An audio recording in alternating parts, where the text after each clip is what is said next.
മക്കളൊക്കെ വന്നിട്ട് മെല്ലെ പിടിക്കുകയാണെങ്കിൽ വാ എന്ന് പറഞ്ഞ് മെല്ലെ പിടിച്ച് വലിക്കുകയാണ്. പക്ഷേ എനിക്കാണെന്നുണ്ടെങ്കിൽ കൈ പറഞ്ഞു പോകുന്ന രീതിയിലുള്ള വേദന ഉണ്ടാകുന്നുണ്ട്. ചില ആളുകൾ പറയാറില്ല, എനിക്ക് ഫുൾ ടൈം കഴുത്ത് വേദന, എനിക്ക് കടന്നു കഴിഞ്ഞിട്ട് തിരിഞ്ഞ് കടന്നു കഴിഞ്ഞാൽ കൈ അങ്ങ് മരവിച്ച് പോകും.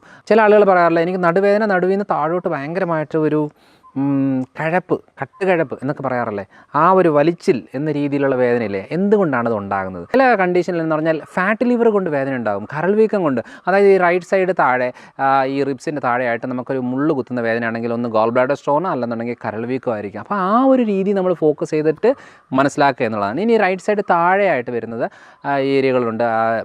നമ്മുടെ കാല് ചേരുന്ന ഗ്രോയിൻ ഏരിയയിൽ വേദന എന്ന് പറഞ്ഞാൽ അപ്പൻഡിക്സ് റിലേറ്റഡ് ആണ് റൈറ്റ് സൈഡ് താഴെ എന്ന് പറയുന്നത്. Hello everyone, I am doctor Manoj Johnson. Life style മെഡിസിനിലേക്ക് സ്വാഗതം. ഇന്ന് നമ്മൾ ഡിസ്കസ് ചെയ്യാൻ പോകുന്ന ഒരു വിഷയം എന്ന് പറയുന്നത്, ചില ആളുകൾ പറയാറില്ലേ, എനിക്ക് ഫുൾ ടൈം വേദനയാണ്, എല്ലാ ഭാഗത്തും എവിടെ പിടിച്ചാലും വേദന, ശരീരത്തിൽ ഏത് ചെറുതായിട്ടൊന്ന് പിടിച്ചു കഴിഞ്ഞാൽ എനിക്ക് ഭയങ്കര ബുദ്ധിമുട്ടാകും. എൻ്റെ മക്കളൊക്കെ വന്നിട്ട് മെല്ലെ പിടിക്കുകയാണെങ്കിൽ വാ എന്ന് പറഞ്ഞ് മെല്ലെ പിടിച്ച് വലിക്കുകയാണ്. പക്ഷേ എനിക്കാണെന്നുണ്ടെങ്കിൽ കൈ പറഞ്ഞു പോകുന്ന രീതിയിലുള്ള വേദന ഉണ്ടാകുന്നുണ്ട്.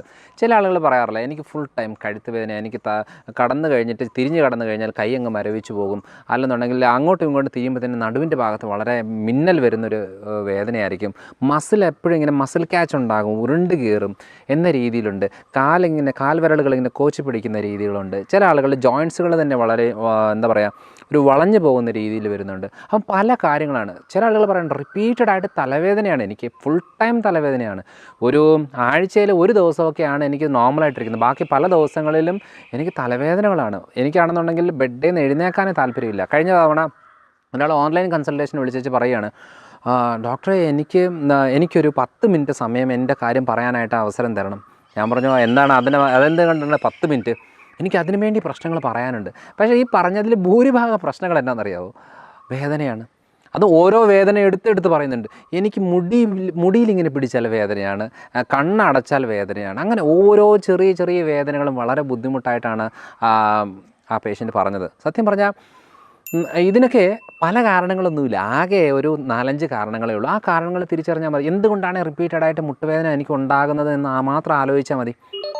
ചില ആളുകൾ പറയാറില്ല, എനിക്ക് നടുവേദന, നടുവിൽ നിന്ന് താഴോട്ട് ഭയങ്കരമായിട്ട് ഒരു കട്ടുകഴപ്പ് എന്നൊക്കെ പറയാറില്ലേ, ആ ഒരു വലിച്ചിൽ എന്ന രീതിയിലുള്ള വേദനയില്ലേ, എന്തുകൊണ്ടാണ് അത് ഉണ്ടാകുന്നത്? പല ആളുകളുടെയും ഞാൻ കൺസൾട്ടേഷൻ വരുമ്പോൾ കാണാറുണ്ട്, വലിയ ഒരു സ്കാനിങ് റിപ്പോർട്ടാണ്, ഫുൾ MRIയുടെയും CTയുടെയും ഒക്കെ സ്കാനിങ് റിപ്പോർട്ടും പിടിച്ചുകൊണ്ടാണ് വരുന്നത്. എന്നാൽ അതിനകത്ത് ആകെ എഴുതിയേക്കുന്നത് എന്താണ്? L4, L5 അല്ലെങ്കിൽ S1 റീജനിൽ disc protrusion with degeneration, nerve compression എന്നൊക്കെ ഉള്ളത്. അത് ഏതെടുത്താലും അതൊക്കെ തന്നെ ഉള്ളൂ. പക്ഷേ അതിനൊന്നും പ്രത്യേകിച്ചൊന്നുമില്ല. പിന്നെ അതൊക്കെ എടുക്കുമ്പോൾ ഒരു സമാധാനം എന്നുള്ളതല്ലാതെ പ്രത്യേകിച്ച് അതിനകത്തൊന്നുമില്ല. എന്നാലും നമ്മൾ തിരിച്ചറിയേണ്ട കാര്യം എന്താണെന്ന് വെച്ചാൽ, എന്തുകൊണ്ടാണ് ഇത്രയും പ്രശ്നങ്ങൾ ഉണ്ടാകുന്നത്? ഈ പ്രശ്നങ്ങൾ ഉണ്ടാകുന്നതിൻ്റെ മെയിൻ കാര്യം എന്ന് പറയുന്നത്, ആർക്കെങ്കിലും ഡിസ്ക് സംബന്ധമായിട്ടുള്ള പ്രശ്നങ്ങളുണ്ടോ അവരാദ്യം നോക്കേണ്ടത്, അല്ലെങ്കിൽ തേയ്മാനമോ മസിൽ ഉരുണ്ടുകയറ്റോ ഉണ്ടെങ്കിൽ വൈറ്റമിൻ ഡി ആണ്. ഈ വൈറ്റമിൻ ഡി ചെക്ക് ചെയ്താൽ തന്നെ ഏകദേശം കാര്യം മനസ്സിലായി. വൈറ്റമിൻ ഡി അളവ് കുറയുന്നതനുസരിച്ച് നമുക്ക് നെഞ്ചിടിപ്പ് കൂടും, ഉറക്കത്തിൻ്റെ ബുദ്ധിമുട്ടുള്ളതും, മറവിയായിരിക്കും. ചില ആളുകളൊക്കെ ചോദിക്കാറുണ്ട്, അവർ കഴിഞ്ഞ പ്രാവശ്യം വരുമ്പോൾ പറയാറുണ്ട്, ഡോക്ടറെ ഞാൻ തിരുവനന്തപുരത്ത് നിന്ന് വന്നതാണ്, ഡോക്ടറെ കാണാൻ വേണ്ടി വന്നതാണ്, പക്ഷേ ഞാൻ എല്ലാ ബ്ലഡ് ടെസ്റ്റും ചെയ്ത് റെഡിയാക്കി വെച്ചേക്കുമായിരുന്നു, പക്ഷേ വന്നപ്പോൾ എടുക്കാൻ മറന്നുപോയി. അപ്പോൾ ഞാൻ ചോദിച്ചു, നിങ്ങൾക്ക് വൈറ്റമിൻ ഡി കുറവുണ്ടോ? ഞാൻ റിപ്പോർട്ട് നോക്കി, എനിക്ക് വൈറ്റമിൻ ഡി 6 ഉള്ളൂ എന്ന് പറഞ്ഞു. സത്യം പറഞ്ഞ് മറവി എന്ന് പറയുന്നതിനകത്ത് ഭൂരിഭാഗം കാരണങ്ങളിൽ വൈറ്റമിൻ ഡി വളരെ വലിയൊരു കാരണമാണ്. പക്ഷേ ഈ വൈറ്റമിൻ ഡി കൊണ്ടാണ് ഭൂരിഭാഗം അസ്ഥി സംബന്ധമായിട്ടുള്ള മസിൽ സംബന്ധമായിട്ടുള്ള പ്രശ്നങ്ങൾ ഉണ്ടാകുന്നത്. അതുകൊണ്ട് ജോയിൻറ്റ് പെയിൻ എന്ന് പറയുന്നവരോട് ഞാൻ നിർബന്ധമായിട്ടും എല്ലാ വീഡിയോകളിലും പറയാറുള്ള കാര്യം തന്നെയാണ്. എൻ്റെ ക്ലിനിക്കിൽ വന്ന 3 കാര്യങ്ങൾ ഞാൻ നിർബന്ധമായിട്ട് കൊടുക്കും. ഒന്ന് വൈറ്റമിൻ ഡി, ഒന്ന് omega-3 ഫാറ്റി ആസിഡിൻ്റെ ക്യാപ്സ്യൂളായിട്ട്, ഒന്ന് ലൈക്കോപ്പീൻ എന്ന് പറഞ്ഞൊരു ആൻറ്റി ഓക്സിഡൻറ്റ്. ഇത് 3 കൊടുക്കുമ്പോൾ തന്നെ ഭൂരിഭാഗം പ്രശ്നങ്ങളിൽ നിന്ന് ക്ലിയർ ആകാറുണ്ട്. ഈ ക്ഷീണം പ്രശ്നങ്ങൾ, ചില ഫുൾ ടൈം ക്ഷീണമല്ലേ, രാവിലെ നന്നായിട്ട് ഉറങ്ങിയെങ്കിലും രാവിലെ എഴുന്നേറ്റാൽ വീണ്ടും ക്ഷീണമാണ്. പിന്നെ കുറച്ച് നേരമൊക്കെ ഇതായിട്ട് വീട്ടിൽ എന്തെങ്കിലുമൊക്കെ പണിയെടുക്കണമല്ലോ, അല്ലെങ്കിൽ കിച്ചണിൽ ജോലി ചെയ്യണമല്ലോ എന്നൊക്കെ പറഞ്ഞേച്ച് ഇഷ്ടമില്ലാതെ അങ്ങ് ചെയ്യുകയാണ്, അല്ലാതെ നിവൃത്തികേട് കൊണ്ട് ചെയ്യുകയാണ്. അപ്പോൾ അങ്ങനെയുള്ളവരൊന്ന് ആലോചിച്ചാൽ മതി നമുക്ക് ഏതൊക്കെ രീതിയിലാണ്. ഇനിയും നമ്മൾ ആദ്യം തൈറോയിഡും കൂടെ നോക്കണം. കാരണം തൈറോയിഡ് കണ്ടീഷനിൽ ഭൂരിഭാഗം കണ്ടീഷനിൽ നമുക്ക് ഈ ജോയിൻറ്റ് പെയിൻസ് ഉണ്ടാവും. ഈ തൈറോയിഡിൻ്റെ പ്രശ്നങ്ങൾ കൊണ്ട് കാൽസ്യത്തിൻ്റെ അബ്സോർപ്ഷൻ്റെ പ്രശ്നങ്ങളും ഉണ്ടാകും. അതിൻ്റെ ഭാഗമായിട്ട് തന്നെ ജോയിൻറ്റുകൾക്ക് തേയ്മാനങ്ങളുണ്ടാകും, വെയിറ്റ് വല്ലാതെ അങ്ങ് കൂടും.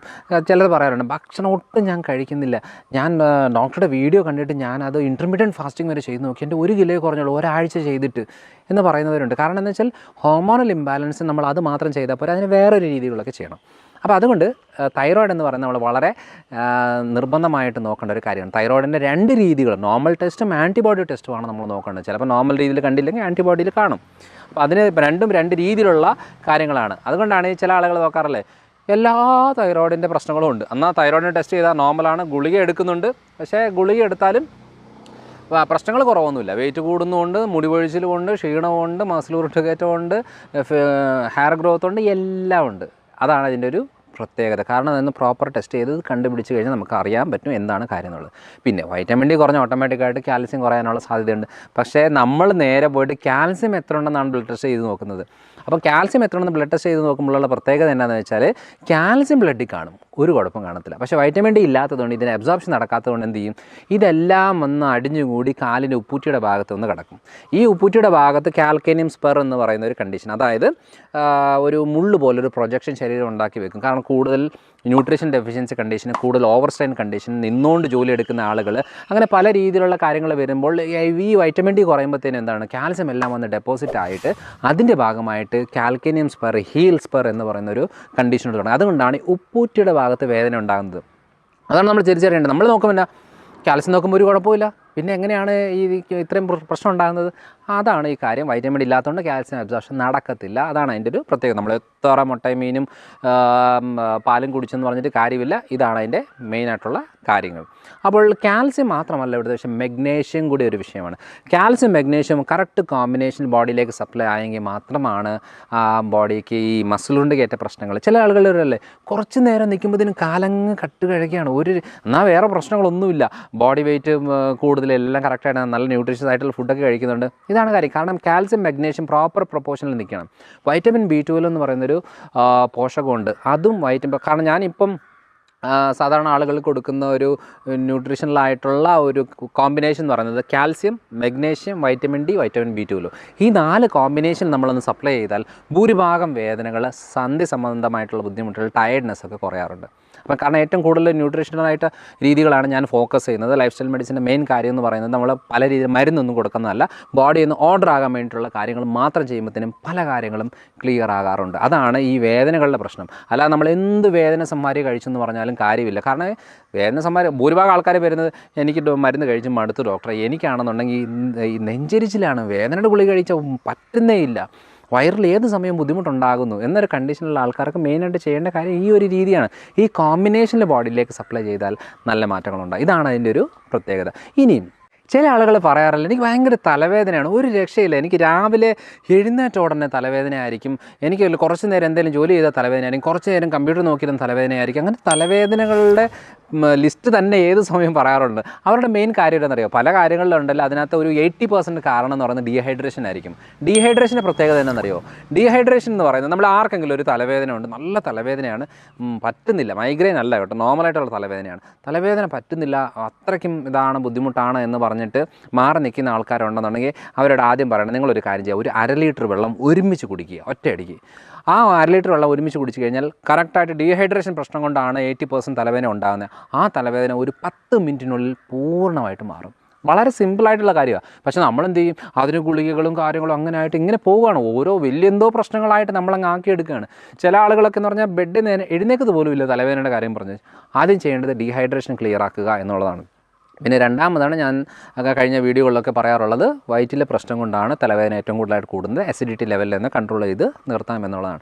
അതുകൊണ്ടാണ് വേദനകൾ എന്ന് പറയുമ്പോൾ നമ്മളെപ്പോഴും വേദന സംഹാരികൾ അല്ലെന്നുണ്ടെങ്കിൽ ഗുളിക എടുക്കാം, ഇതെടുക്കാം, അതെടുക്കാം എന്ന് പറഞ്ഞാൽ അങ്ങനെ എളുപ്പപ്പണികൾ നോക്കാതെ അതിൻ്റെ ഒരു കാരണമുണ്ട്. ആ കാരണം കണ്ടുപിടിച്ച് നമ്മളത് ചികിത്സിച്ചാൽ അതിന് നമുക്ക് എന്താ പറയുക, വലിയ ശരീരത്തിന് ബുദ്ധിമുട്ടില്ലാതെ നല്ല രീതിയിൽ നമ്മളതിനെ കൊണ്ടുപോകാൻ സാധിക്കും. ഇല്ലെന്നുണ്ടെങ്കിൽ എന്താണ്, സ്ഥിരമായി നമ്മൾ വേദന സംഹാരി കഴിച്ച് കഴിയുമ്പോൾ അതിൻ്റെ ഭാഗമായിട്ട് വയറ്റിലെ പ്രശ്നങ്ങൾ തുടങ്ങും. അതിൻ്റെ ഭാഗമായിട്ട് കിഡ്നി സ്റ്റോണുകൾ, കിഡ്നി റിലേറ്റഡ് പ്രശ്നങ്ങൾ, ബുദ്ധിമുട്ടുകളൊക്കെ തുടങ്ങും. എന്തിനാണ് നമ്മൾ അങ്ങനെ ചെറിയ ചെറിയ കാര്യങ്ങൾക്ക് വേണ്ടിയിട്ട് എല്ലാത്തിനും ഗുളിക കഴിക്കേണ്ട ആവശ്യം എന്താണ്? നീട്ടി പോവുക. അതായത് നമുക്ക് പറ്റുന്ന രീതിയിലുള്ള നാച്ചുറൽ മെത്തേഡ്സ് നമ്മുടെ വീട്ടിൽ തന്നെ ചെയ്യാൻ പറ്റും. ഇനി മുട്ടുവേദനയുണ്ട്, തീരെ പറ്റുന്നില്ല, മുട്ടുവേദനയുള്ള ഒരു കണ്ടീഷനാണെന്ന് വെച്ചു. ഈ മുട്ടുവേദന കണ്ടീഷൻ്റെ ഒരു പ്രത്യേകത എന്താ, നമ്മളിപ്പോൾ മുട്ടുവേദനയുണ്ട്, അതിന് ആദ്യം വൈറ്റമിൻ ഡിയും കാൽസ്യം കാര്യങ്ങളെല്ലാം പ്രോപ്പറായിട്ട് നമ്മളതിന് സപ്ലൈ ചെയ്യണം. ഒന്നാമത്തത് ഗ്ലൂക്കോസമയം എന്ന് പറയുന്നൊരു പോഷകമുണ്ട്, അതും നമുക്ക് ആവശ്യമുണ്ട്. അത് കഴിഞ്ഞിട്ട് ചെയ്യേണ്ട കാര്യം എന്ന് വെച്ചാൽ ചൂടും തണുപ്പും മാറ്റി മാറ്റി വെക്കുക. 1 മിനിറ്റ് ചൂട് വെക്കുക. നമ്മുടെ ഹോട്ട് ഫെർമെൻറ്റേഷൻ ബാഗിൽ വെള്ളം നല്ല ചൂടുവെള്ളം നിറച്ച് ടൈറ്റ് ചെയ്ത് വെച്ചിട്ട് 1 മിനിറ്റ് മുട്ടിൻ്റെ മുകളിൽ ചൂടുവെള്ളം വെക്കുക. കറക്റ്റ് അതെടുത്ത് മാറ്റിയിട്ട് ഐസ് നിറച്ചിട്ട് ഐസ് ബാഗിൽ തണുപ്പ് 1 മിനിറ്റ് വെക്കുക. അങ്ങനെ 5 പ്രാവശ്യം മാറ്റി മാറ്റി ദിവസത്തിൽ 2 തവണ മിനിമമായിട്ട് ചെയ്യുകയാണെന്നുണ്ടെങ്കിൽ നിങ്ങളുടെ നീര്, മുട്ടുവേദന, ബുദ്ധിമുട്ടുകളെല്ലാം കുറഞ്ഞു വരും. ഇതാണ് അതിൻ്റെ രീതികൾ. അപ്പം നമ്മൾ അങ്ങനെ ചെയ്യുന്നതാണ് കുറച്ചുകൂടെ നല്ലത്. കാരണം എന്താണ്, തേയ്മാനത്തിന് ഇതുവരെ അങ്ങനെ ലോകത്ത് മരുന്നൊന്നും കണ്ടുപിടിച്ചിട്ടില്ല.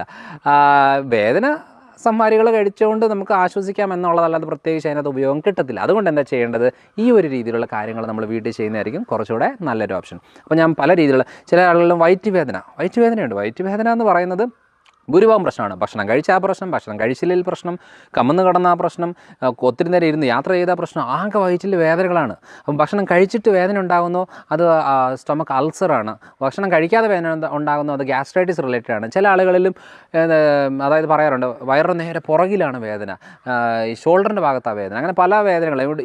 ചിലപ്പോൾ ഇവിടെയാണ് വേദന, അവിടെ വേദന എന്നൊക്കെ പറയാറുണ്ട്. ഇതെല്ലാം ഗ്യാസ് ഉരുണ്ട് കയറി വരുന്നൊരു വേദനയാണ്. അപ്പോൾ അതിനെന്ന് വെച്ചാൽ വയറിനെയാണ് നമ്മൾ ട്രീറ്റ് ചെയ്യേണ്ടത്. അതാണ് മെയിനായിട്ടുള്ള കാര്യം. ചില കണ്ടീഷനിൽ എന്ന് പറഞ്ഞാൽ ഫാറ്റ് ലിവർ കൊണ്ട് വേദന ഉണ്ടാകും, കരൾ വീക്കം കൊണ്ട്. അതായത് ഈ റൈറ്റ് സൈഡ് താഴെ ഈ റിബ്സിൻ്റെ താഴെയായിട്ട് നമുക്കൊരു മുള്ളു കുത്തുന്ന വേദനയാണെങ്കിൽ ഒന്ന് ഗോൾ ബ്ലാഡർ സ്റ്റോണോ അല്ലെന്നുണ്ടെങ്കിൽ കരൾ വീക്കമായിരിക്കും. അപ്പോൾ ആ ഒരു രീതി നമ്മൾ ഫോക്കസ് ചെയ്തിട്ട് മനസ്സിലാക്കുക എന്നുള്ളതാണ്. ഇനി റൈറ്റ് സൈഡ് താഴെയായിട്ട് വരുന്നത് ഏരിയകളുണ്ട്. നമ്മുടെ കാല് ചേരുന്ന ഗ്രോയിൻ ഏരിയയിൽ വേദന എന്ന് പറഞ്ഞാൽ അപ്പൻഡിക്സ് റിലേറ്റഡ് ആണ്, റൈറ്റ് സൈഡ് താഴെ എന്ന് പറയുന്നത്. ചില ആളുകളിലെന്ന് പറഞ്ഞാൽ എന്താണ്, ഈ 2 സൈഡും നടുവിൻ്റെ പുറകിലെ ഹിപ്പ് ഏരിയയുടെ തൊട്ട് മുകളിലുള്ള 2 സൈഡും വേദനയായിരിക്കും. അങ്ങനെയുള്ള കിഡ്നി സ്റ്റോൺ റിലേറ്റഡ് ആണ്. നന്നായിട്ട് വെള്ളം കുടിച്ചാൽ തന്നെ നല്ല മാറ്റങ്ങൾ ഈ വേദനകൾക്ക് വരും. ഭൂരിഭാഗ സാഹചര്യങ്ങളിലും നമ്മൾ വെള്ളം നന്നായിട്ട് കുടിച്ചാൽ തന്നെ നല്ല മാറ്റം വരും. ഇതാണ് ഇതിൻ്റെ ഒരു പ്രത്യേകത. അപ്പോൾ അതുകൊണ്ട് വേദന എന്ന് പറഞ്ഞാൽ അതിന് പല കാരണങ്ങളുണ്ട്. അതിനെ നമ്മൾ ഈ ഒരു രീതിയിൽ കണ്ട് ചികിത്സിക്കുകയാണെന്നുണ്ടെങ്കിൽ നമുക്ക് എക്സാക്റ്റ് ശരീരത്തിന് വലിയ ദ്രോഹമില്ലാതെ നമുക്കതിനെ ചികിത്സിച്ച് ഭേദമാക്കിയെടുക്കാൻ സാധിക്കും. അല്ലാതെ എല്ലാത്തിനും നമ്മൾ മരുന്ന് എന്ന് പറയുന്നത് പോകുന്നത് നല്ലൊരു ഓപ്ഷൻ അല്ല എന്നുള്ളതാണ്. ഓക്കെ, അപ്പോൾ അടുത്ത തവണ അടുത്തൊരു വീഡിയോ ആയിട്ട് വരാം.